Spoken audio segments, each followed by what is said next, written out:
ہماری تاریخ کے عظیم ترین دنوں میں سے یہ 6 ستمبر کا دن ہے۔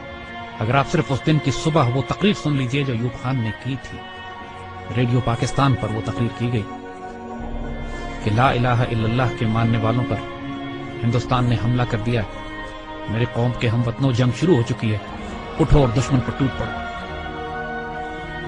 پاکستان کی پوری قوم نعرہ تکبیر لگاتی ہوئی سڑکوں پر نکل گئی تھی۔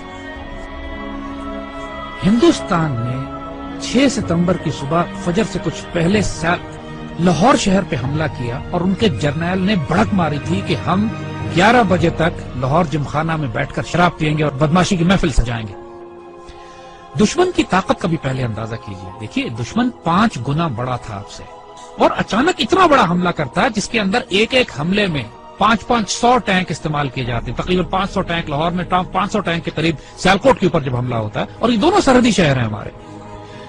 اور حال یہ تھا کہ Pakistan was totally caught by surprise. آپ کو واقعہ بتاتے ہیں، واقعات اگر آپ سنیں تو اس سے آپ کو اندازہ ہوگا کہ یہ 65 کی لڑائی کا یہ واقعہ 6 ستمبر کو کیوں ہم اتنی رومانٹک طریقے سے، اتنی محبت اور اتنی پیار سے، ایموشن سے، جذبات سے کیوں یاد کرتے ہیں۔ ایئر چیف نے نور خان صاحب کی دلیری اور جرت دیکھیے، یہی پہ لیڈنگ فرام دا فرنٹ جسے کہتے ہیں، انہوں نے کہا کہ یہ سارٹیز نہیں جائیں گی جب تک میں خود نہ دیکھ لوں کہ یہ کتنی خطرناک ہے ہمارے پائلٹ۔ دنیا کی تاریخ میں پاکستان فوج ایک واحد فوج ہے کہ جس میں آفیسر کیجویلٹی ریٹ سب سے زیادہ ہے، اس لیے کہ ہمارے آفیسرز آگے بڑھ کر لیڈ کرتے ہیں۔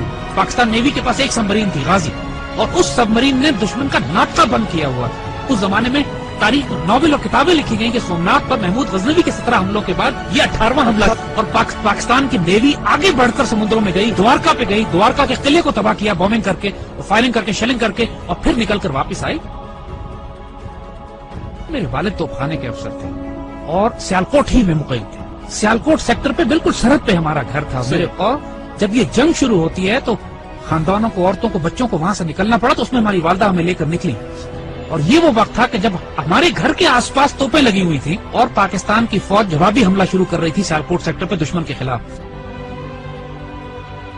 ایسے ایسے معجزات دیکھنے کو ملے ہیں۔ میرے والد عینی شاہد ہیں اس بات کے کہ ایک سیکٹر پر ہماری توپوں کی مدد کی ضرورت پڑی، ہماری پیادہ فوج کے مورچے تھے جن پر دشمن کے ٹینکوں کا دباؤ بہت شدید تھا، اور ہماری توپوں کی آخری حد سے بھی زیادہ 2-3 کلومیٹر آگے وہ دشمن کے ٹینکوں کی پوزیشنز تھی، اور جب مدد مانگی گئی تو حساب لگایا گیا کہ ہماری توپوں کے گولے دشمن تک نہیں پہنچ سکتے، اور صورتحال یہ تھی کہ اگر اس وقت مدد نہ دی جاتی اپنی فرنٹ لائن کو تو سیالکوٹ شہر کا ایک پورا سیٹ دشمن قبضہ کر لیتے۔ اللہ کے توکل پر یقین کریں، افسروں کی آنکھوں میں آنسو آ گئے، انہوں نے اللہ کے بھروسے پہ، اللہ کے آسرے پہ کر کے دشمن کی طرف توپوں کا منہ کر کے فائر کیا ہے، اور ناقابل یقین بات ہے کہ گولا تقریباً 2.5-3 منٹ لیتا ہے فائر ہونے کے بعد توپ کا اپنی منزل پہ پہنچتے ہوئے۔ 3 منٹ کے بعد وائرلیس پہ ہماری جو آگے ہمارے مورچے تھے وہاں سے نعرے تکبیر کی آوازیں آنے لگی کہ دشمن کے توپیں ٹھیک ٹینکوں کے بیچ میں گر رہے تھے، جو کہ ہماری توپ کی آخری حد سے بھی کئی کلومیٹر آگے تھا۔ نہ اس سے پہلے کبھی توپ نے اتنا دور فائر کیا، نہ اس کے بعد کبھی اتنا دور فائر کیا۔ اس موقع پر جب ضرورت تھی تو اللہ کی طرف سے تائید آئی۔ ہزاروں واقعات ایسے ہیں، یہ باتیں بزرگوں نے کتابوں میں بھی لکھی ہیں۔ آپ ممتاز مفتی کی کتابیں اٹھا کے دیکھ لیجئے، الک نگری دیکھیے، تلاش دیکھیے، اخبار میں اس زمانے کے تمام واقعات یہ چھپے ہیں۔ جب 65 کی لڑائی شروع ہوئی، ممتاز مفتی اپنی کتابوں میں لکھتے ہیں کہ مسجد نبوی شریف میں اللہ کے بندوں نے حضور صلی اللہ علیہ وسلم کی زیارت فرمائی اور دیکھا کہ حضور جنگی لباس میں اصحاب بدر کے شہداء کے ساتھ پاکستان کے دفاع کے لیے تشریف لے جا رہے ہیں کہ پاکستان پہ حملہ ہوا ہے، ہم نے اس کا دفاع کرنا ہے۔ اور یہ باتیں ممتاز مفتی نے لکھی ہیں، کتابوں میں چھپی ہیں، اخباروں میں چھپی ہیں، یہ باتیں اپنی طرف سے ہم نہیں بنا رہے۔ یہ باتیں کہ دشمن کے طیاروں ان کو ذمہ داری دی گئی کہ راوی کے پل پہ بمباری کرنی، وہ پائلٹ پکڑا گیا۔ جب اس سے پوچھا گیا کہ پل تو تمہارے سامنے تھا، تم نے بمباری کیوں نہیں کی؟ کہتے ہمیں کہا گیا تھا وہاں ایک پل ہے، مجھے 6 پل نظر آ رہے تھے۔ یہ باتیں دشمن کے سپاہیوں نے کہی ہیں جن کو گرفتار کیا گیا کہ وہ آپ کی گھوڑوں والی فوج کون تھی جو سفید لباس میں تھی اور جس کی تلواروں سے شعلے نکلتے تھے۔ یہ دشمن کے پائلٹس نے یہ باتیں کہی ہیں کہ ہم بم گراتے تھے، 35-40 کے قریب بم پنڈی پہ گرے، صرف 5 بم پھٹے، وہ بھی ویرانے میں، باقی بم پھٹے نہیں۔ بزرگ کہتے ہیں کہ فضائے بدر پیدا کرو تو ملائکہ آج بھی مدد کے لیے نازل ہوں گے۔ جنگ بدر پہ ہوا تھا نا ایسا، لیکن اللہ تعالیٰ قرآن میں فرماتا ہے کہ میں نے پھر 1000 ملائکہ نازل کیے۔ اور یہ بات صرف 1400 سال پہلے پہ محدود نہیں ہے، جب بھی مسلمان اللہ رسول کے نام پر کھڑے ہوں گے اس پاک سرزمین کی حفاظت کے لیے تو اللہ کی تائید و نصرت آئے گی۔ 65 سب سے خوبصورت مثال ہے ہمارے لیے۔ ہم ایک واقعہ سناتے ہیں کہ جو ہمارے بچوں نے کسی کتاب میں نہیں پڑھا ہوگا۔ جب لاہور پر حملہ کیا انڈین ڈویژنز نے تو انڈین جرنیل اپنے سپاہیوں کو یہ حوصلہ بڑھانے کے لیے کہہ رہے تھے کہ لاہور اب صرف 3 میل 4 میل دور رہ گیا ہے، بس تمہاری آنکھوں کے سامنے تھوڑا سا آگے بڑھو اور لاہور تمہارے قبضے میں۔ مزاحمت شدید ہو رہی تھی اور پاکستان کے جوانوں نے اپنے آپ کو دشمن کے ٹینکوں کے سامنے ڈال دیا تھا روکنے کے لیے۔ اس کیفیت میں لاہور تقریباً 14 میل دور تھا۔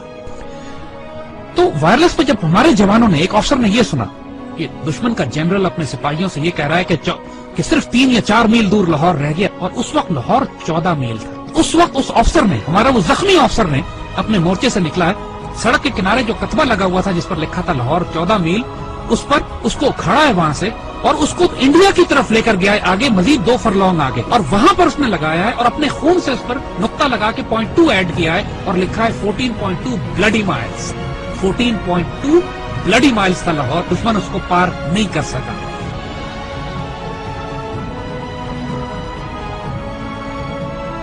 جب شہداء پہنچنا شروع ہوئے سی ایم ایچ میں، انہوں نے دیکھا کہ اتنا پریشر تھا کام کرنے کا کہ مرد سارے کام میں لگے ہوئے تھے، تو ان زخمیوں کو ریسیو کرنے کے لیے نرسز تھی، تو شہداء کو انہوں نے نرسز کے حوالے کیا کہ آپ ان کو تیار کریں اور رکھیں ایک طرف تاکہ بعد میں ان کو بریل کے لیے لے جایا جائے گا۔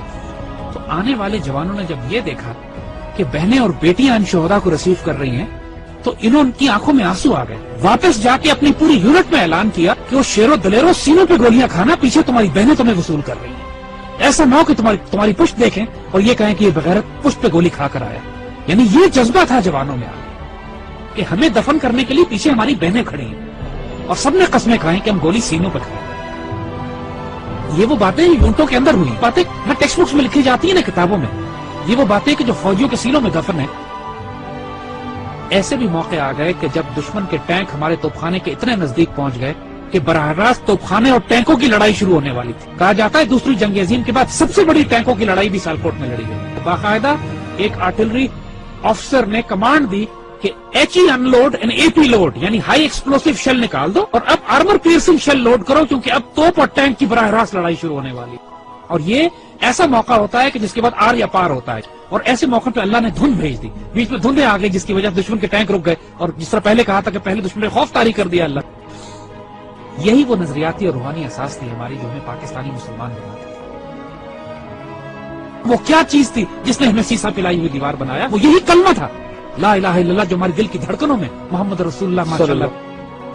اور آج جو 10,000 بچے اور افسر جوان ہمارے شہید ہوئے ہیں پاکستان کے دفاع میں، کشمیر سے لے کر وزیرستان میں، فاٹا میں، سوات میں، خوبصورت ترین بیٹے، ہماری مٹی کا نمک، 21، 22، 24 سال کے، 25، 26 سال کے خوبصورت جوان، اپنے جب چھوٹے بچوں کو چھوڑ کر، والدین کو چھوڑ کر، بیویوں کو چھوڑ کر، جنہوں نے شہادتیں دی ہیں اور خواہش کر کے اپنے آپ کو والنٹیئر کر کے شہید ہوئے ہیں۔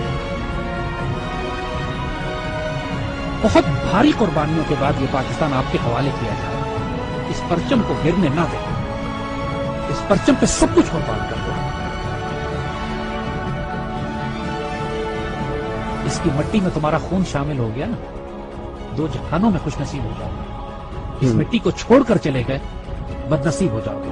جو اس پاکستان میں بستا ہے وہ سایہ خدائے ذوالجلال ہے کہ دیکھو اس پاکستان کو ہلکا نہ لینا، یہ اللہ کے رازوں میں سے ایک راز ہے، اس پر قربان ہو جاؤ، سب سے سستا سودا ہے، سب سے اعلیٰ سودا ہے۔ یہ ہمارے بیٹے جو اس پہ قربان ہوتے ہیں نا، یہ سوال نہیں کرتے کہ اس پاکستان نے ہمیں کیا دیا۔ اس پاکستان کو آج آپ کی ضرورت ہے۔ Make a stand, stand firm, stand United, live with dignity and inshallah Allah will give you the opportunity to die with honor۔